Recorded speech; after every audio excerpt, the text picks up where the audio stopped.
Assalamualaikum warahmatullahi wabarakatuh. Di sini kami kelompok 10 akan menjelaskan materi tentang munasabah Al-Quran. Yang menggunakan Syifa Nur Fauziah dan Dia Silviana, serta saya Fajar Bagaswara. Baik, yang pertama yaitu definisi munasabah Al-Quran. Menurut bahasa, munasabah berarti al-musyakalah yang artinya keserupaan dan al-muqarabah artinya berdekatan.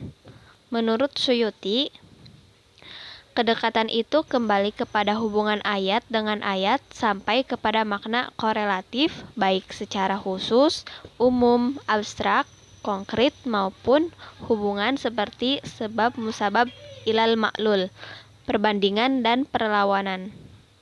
Dari pengertian ini, kelihatannya Suyuti ingin menyatakan bahwa munasabah ayat-ayat Al-Quran tidak selamanya mudah dikemukakan dengan jelas, tetapi ada kalanya yang terlihat samar dan abstrak. Dari pengertian ini dapat disimpulkan bahwa ilmu munasabah adalah pengetahuan yang menggali hubungan dalam Al-Quran. Hubungan yang dicari adalah relevansi antara ayat dengan ayat dan surat dengan surat. Pendapat adanya munasabah dalam Al-Quran. Ada beberapa pendapat yang mendukung keberadaan munasabah dalam Al-Quran. Di antaranya, yang pertama ada Abu Bakar Ibnu Al-Arabi dalam karyanya Siraj Al-Muridin berkata, pertalian dan keterkaitan ayat-ayat Al-Quran sebagiannya dengan sebagian yang lain seperti satu kalimat yang memiliki makna yang konsisten, penjelasan yang teratur, dan ilmu yang agung. Yang kedua, Al-Baqi.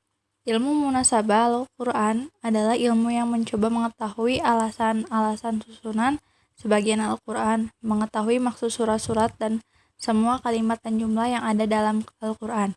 Oleh karena itu, ilmu munasabah merupakan ilmu pemuncak untuk mendapatkan maksud-maksud Al-Quran. Yang ketiga, Fakhri Al-Din Al-Razi, wafat 606 Hijriah, mengatakan bahwa ilmu munasabah berupaya mencari kehalusan susunan kata yang tersimpan dalam Al-Quran.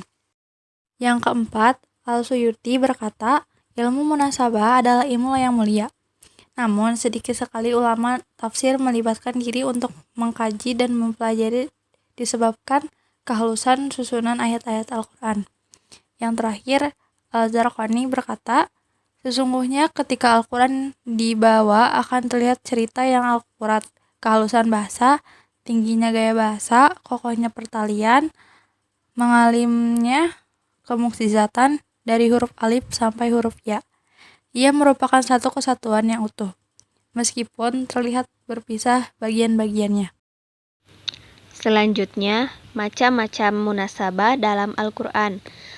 Para ulama merinci menjadi 8 macam, yaitu yang pertama hubungan antara satu surat dengan surat sebelumnya, yang kedua hubungan antara nama surat dengan isi atau tujuan surat, yang ketiga hubungan antara Fawatihus Suwar ayat pertama yang terdiri dari beberapa huruf dengan isi surat, yang keempat hubungan antara ayat pertama dengan ayat terakhir dalam satu surat, yang kelima hubungan antara satu ayat dengan ayat lain dalam satu surat, yang keenam hubungan antara kalimat dengan kalimat lain dalam satu ayat, yang ketujuh hubungan antara fasilah dengan isi ayat, dan yang kedelapan hubungan antara penutup surat dengan awal surat berikutnya.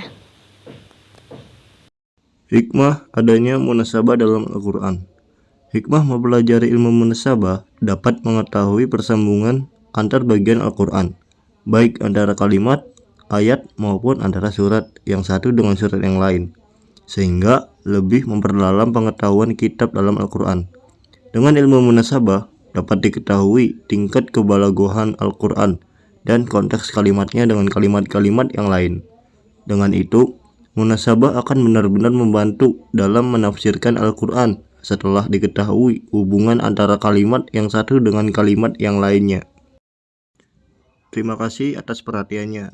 Semoga ilmu yang diberikan dapat bermanfaat bagi teman-teman.